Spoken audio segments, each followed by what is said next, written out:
With young girls, nature seems to have had in view what, in the language of the drama, is called a striking effect.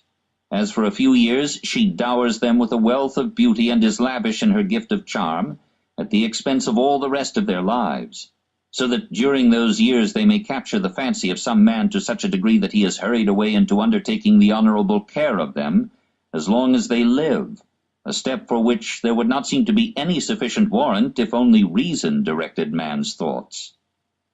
Here as elsewhere nature proceeds with her usual economy, for just as the female ant after fecundation loses her wings, which are then superfluous, nay, actually a danger to the business of breeding, so after giving birth to one or two children a woman generally loses her beauty, probably indeed for similar reasons. Young men ought to reflect that if the object which inspires them today to write madrigals and sonnets had been born 18 years earlier, it would scarcely have won a glance from them.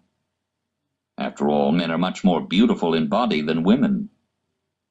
It is only a man whose intellect is clouded by his sexual impulse that could give the name of the fair sex to that undersized, narrow-shouldered, broad-hipped, and short-legged race, for the whole beauty of the sex is bound up with this impulse.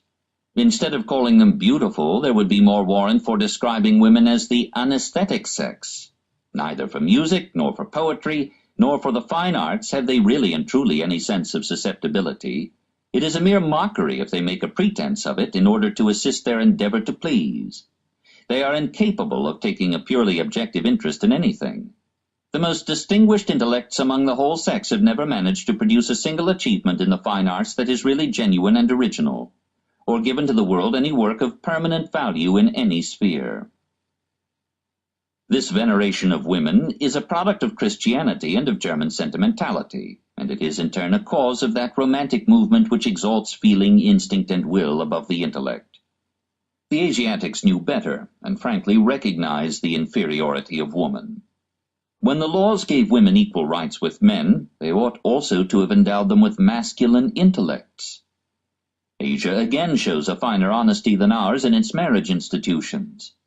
It accepts as normal and legal the custom of polygamy, which, though so widely practiced among us, is covered with the fig leaf of a phrase. Where are there any real monogamists? And how absurd it is to give property rights to women. All women are, with rare exceptions, inclined to extravagance, because they live only in the present, and their chief outdoor sport is shopping. Women think that it is men's business to earn money and theirs to spend it. This is their conception of the division of labor. I am therefore of opinion that women should never be allowed altogether to manage their own concerns, but should always stand under actual male supervision, be it of father, of husband, of son, or of the state, as is the case in Hindustan, and that consequently they should never be given full power to dispose of any property they have not themselves acquired. It was probably the luxury and extravagance of the women of Louis XIII's court that brought on the general corruption of government which culminated in the French Revolution.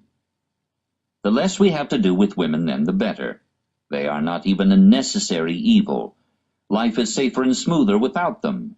Let men recognize the snare that lies in women's beauty, and the absurd comedy of reproduction will end. The development of intelligence will weaken or frustrate the will to reproduce, and will thereby at last achieve the extinction of the race. Nothing could form a finer denouement to the insane tragedy of the restless will. Why should the curtain that has just fallen upon defeat and death always rise again upon a new life, a new struggle, and a new defeat? How long shall we be lured into this much ado about nothing, this endless pain that leads only to a painful end? When shall we have the courage to fling defiance into the face of the will, to tell it that the loveliness of life is a lie, and that the greatest boon of all is death?